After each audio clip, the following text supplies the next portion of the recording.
Russia's President Putin has broken his silence over the fate of his rival, Yevgeny Prigozhin. In a televised address, Putin expressed his condolences to Prigozhin's family.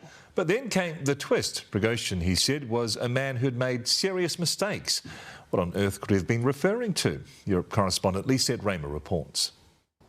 Russian investigators comb the crash site for answers as global suspicions place Putin's fingerprints all over it. Today, the payback president broke his silence on the crash, offering his condolences to all 10 who died with a sharp-edged eulogy for his friend turned foe. I knew Prigozhin for a long time. He was a talented person, a talented businessman. He was a man of difficult fate, and he made serious mistakes in his life. Yevgeny Prigozhin's short-lived rebellion in June may have been the mistake to end them all. This is the first time that Putin has, if he did it, which I'm pretty sure he did, carried out such a high-level murder with such blatancy. Today, mourners paid their respects to the Wagner chief at a memorial outside his military headquarters in St. Petersburg, as witnesses near the crash site described seeing the jet fall out of the sky shortly after takeoff from Moscow. There was a sort of bang, a boom, and that was it, this woman says. I saw the plane flying and then boom, it exploded in the sky, says another. The Pentagon says the cause of the explosion is still unknown. We don't have any information to indicate right now.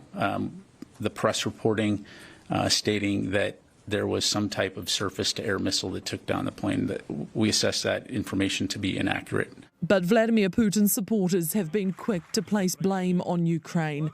President Zelensky dismissing the accusation just as quickly. We don't have any connection to the situation, that's for sure. I think everyone understands who was involved, he said. Russian authorities named Prigozhin last on the list of passengers killed, a man who has presented Putin his biggest challenge in decades, now dismissible as an afterthought.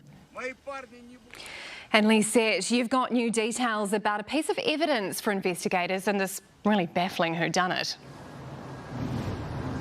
Yes, a flight attendant who was on board the aircraft had reportedly sent a message to relatives telling them there had been an unusual delay due to a technical inspection. Now, the speculation there, of course, is that that could have provided the perfect opportunity for a device to be placed on the aircraft. The Pentagon at this point does seem fairly certain that the plane was not shot down by a Russian missile. Now, the US has incredibly sophisticated satellite networks that enable them to monitor any launches from Russia. No doubt they have been scouring that and have simply found no evidence of a missile flare.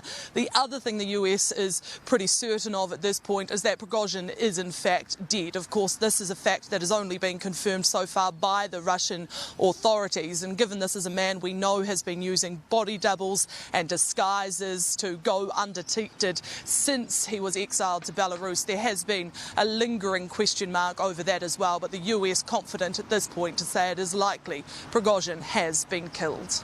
Lisette, thank you.